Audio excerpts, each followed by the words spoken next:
கர்த்தரின் மெய்ப்பராய் இருக்கின்றார் தாழ்வடையேன்.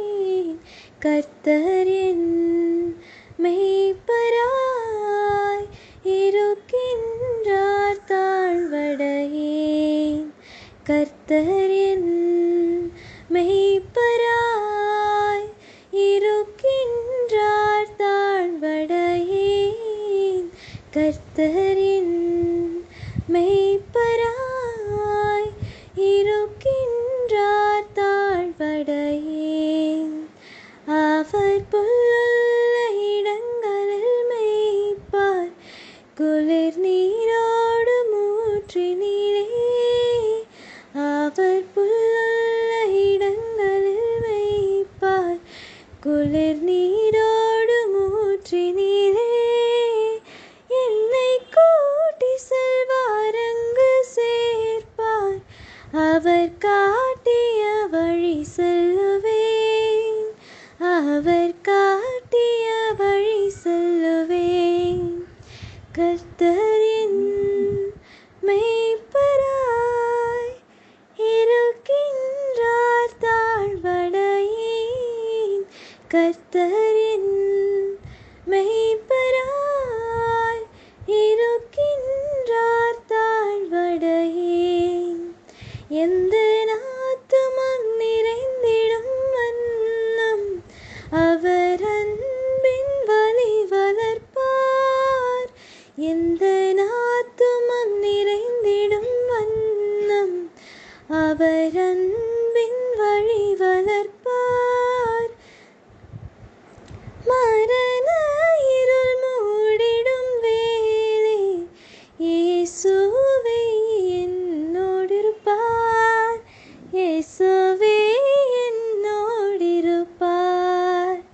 கர்த்தரின் மெய்ப்பராய் இருக்கின்றார் தாழ்வடையேன். கர்த்தரின் மெய்ப்பராய் இருக்கின்றார் தாழ்வடையேன். எந்தன் ஜீவிய காலம் எல்லாம் அவர் கிருபை வரம் பெறுவேன். எந்தன் ஜீவிய காலம் எல்லாம் அவர் கிருபை வரம் பெறுவேன். எந்தன் கர்த்தரின் வானக வீட்டில் என்றென்றும் வாழ்ந்திடுவேன். என்றென்றும் வாழ்ந்திடுவேன். கர்த்தரின் மெய்ப்பராய் இருக்கின்றார் தாழ்வடையேன்.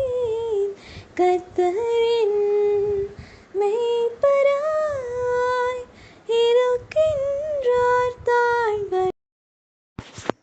கிறிஸ்துவுக்குள் மிகவும் பிரியமான சகோதரிகளுக்கு இந்த நாளின் காலை தியானத்துக்கென்று கர்த்தர் நம்மோடு பேசுகிற வேத வசனம் எசேயா தீர்க்கதரிசியின் புத்தகம் 52 அதிகாரம் 12 வசனம். நீங்கள் தீவிரித்து புறப்படுவதில்லை, நீங்கள் ஓடிப்போகிறவர்கள் போல ஓடிப்போவதும் இல்லை.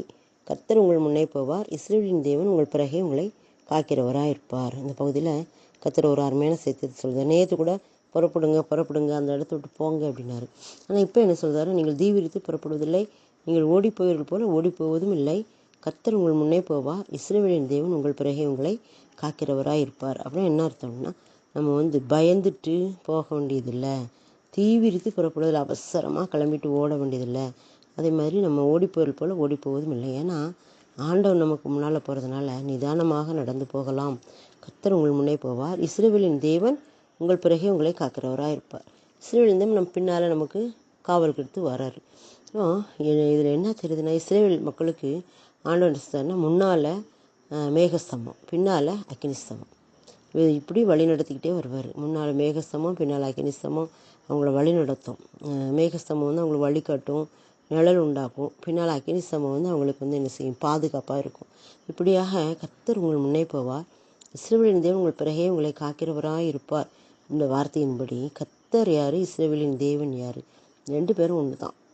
அதான் கர்த்தர் மேகஸ்தம்பம் போல முன்னால் போய்கிட்டு இருக்காரு. இஸ்ரவேலின் தேவன் அக்கினிஸ்தம்பம் போல பின்னால் வந்துக்கிட்டு இருக்காரு. நம்முடைய வாழ்க்கையிலும் கூட இப்படியே செய்ய அவர் வல்லவராக இருக்கிறார். நம்ம அதுக்காண்டி எதுக்கும் பயந்து ஓட வேண்டியதில்லை. தீவிரித்து ஓட வேண்டாம், ஓடிப்போயில் போல் ஓட வேண்டாம். நம்ம நிதானமாக நடக்கலாம். சங்கீதம் 23 சொல்லுவார், புல்லுள்ள இடங்களில் மேய்த்து அமர்ந்த தண்ணீர் அண்டையில் அவர்களை கொண்டு போய் விடுகிறேன் அப்படிம்பாரு. இப்போ நம்முடைய வாழ்க்கையின் பாதையில் நம்ம நிதானமாக போகணும் அப்படின்னு சொல்லி ஆண்டவர் விரும்புகிறாரு. அவர் நமக்கு முன்னால் போகிறதுனால, அவர் மேய்ப்பனாக நமக்கு முன்னால் போகிறதுனால, ஆட்டு மந்தையாகி நாம் அவர் பின்னாலேயே என்ன செய்வோம், போவோம். அப்படி போகும்போது அவர் பின்னால் நம்ம என்ன செய்கிறார், காக்கிற தகப்பனாக இருக்கிறார்.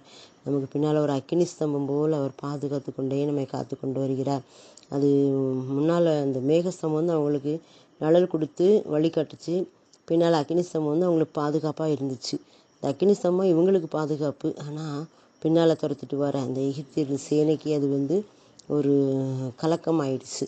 அவங்களுக்கு வந்து இவங்களை பிடிக்கவும் முடியலை, அவங்க அந்த அக்கினி ஸ்தம்பத்தில் நிற்கவும் முடியலை, அந்த மாதிரி ஆயிடுச்சு. அப்போ கர்த்தர் நம்மோடு இருக்கும்போது நமக்கு வந்து எந்த ஒரு தீங்கும் நம்ம அணுக முடியாது. அப்படியே அது வந்தாலும் கூட ஆண்டவர் அதை பார்த்து கொள்ளுவார், நம்மை பாதுகாக்கிறார் என்று சொல்லி இந்த வசனத்தின் மூலமாக நம்ம தெரிந்து கொள்கிறோம். நம்ம வந்து ஆண்டோடத்தில் நம்ம ஒப்பு கொடுப்போம். அப்பா, என்ன உங்கள் கருத்தில் ஒப்பு கொடுங்க, எங்களுக்கு முன்பாக நீங்கள் போங்க, நீங்கள் எங்கள் பின்னால் கேடகமாக வாங்க அப்படின்னு சொல்லி நம்ம ஒப்பு கொடுக்கும்போது ஆண்டவர் சார் அப்படிப்பட்ட அற்புதத்தை நம்முடைய வாழ்க்கையிலும் செய்கிறார்.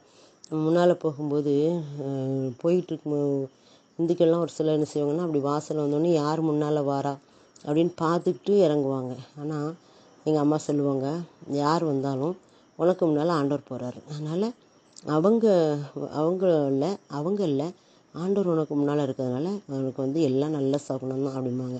எங்களுக்கு சின்ன பிள்ளைல அப்படிலாம் நம்ம பார்க்கக்கூடாது அப்படிம்பாங்க. அது மாதிரி ஆண்டவர் நம்மளுக்கு முன்னே போகிறதுனால நம்ம கலக்கம் இல்லாமல், பயம் இல்லாமல், தைரியமாக நிதானமாக நடந்து போகலாம். அதே மாதிரி நம்ம பயந்துட்டு பின்னால் திரும்பி பார்த்துட்டு போக வேண்டியதும் இல்லை. ஏன்னா பின்னால் நமக்கு ஒரு அக்கினி சம்பத்தையே அவர் என்ன செய்யிருக்காரு, காவலாக வச்சிருக்கிறாரு. அதனால் முன்னாலையும் பின்னாலே அவர் நம்மை காக்கிறார், முன்னும் பின்னும் அவர் காக்கிறார். அப்படிப்பட்ட தேவன் நம்மோடு இருக்கிறபடியா நம்ம அவருக்கு நன்றி செலுத்துவோம். முன்னும் பின்னும் என்னை நெருக்கி கரம் வைக்கின்றீ, உமக்கு மறைவாய் எங்கே போவேன், உமக்கு மறைவாய் எங்கே போவேன், உம்மை விட்டு எங்கே ஓடுவேன், நான் உம்மை விட்டு எங்கே ஓடுவேன், உம்மை பிரிந்து வாழ முடியாதையா, இசையா இசையா, உம்மை பிரிந்து வாழ முடியாதையா, இசையா இசையா. அவர் நம்மை முன்பாக போகிறார், நமக்கு பின்னாலே அவர் இருக்கிறார். அவரை பிரிந்து நம்ம வாழ முடியாது. இந்த இடைப்பட்ட இடத்துல நம்மை வைத்து அவர் பாதுகாக்கிறார். சிறகுகளின் மறைவில், செட்டைகளின் மறைவில் நம்மை வைத்து அவர் பாதுகாக்கிற தகப்பனாக இருக்கிறபடியா நம்ம அவருக்கு நன்றி செலுத்துவோம். அப்பாமே நன்றியோடு துதிக்கிறோம். எங்களுக்கு முன்பாகவும் நீர் போகிறீர், எங்களுக்கு பின்பாகவும் நீர் வருகிறீர், அதற்காக நன்றி செலுத்துகிறோம். மேகஸ்தம்பமாக அக்கினி ஸ்தம்பமாக எங்களை பாதுகாக்கிறீங்களே, அதற்காக நன்றி. இன்னும்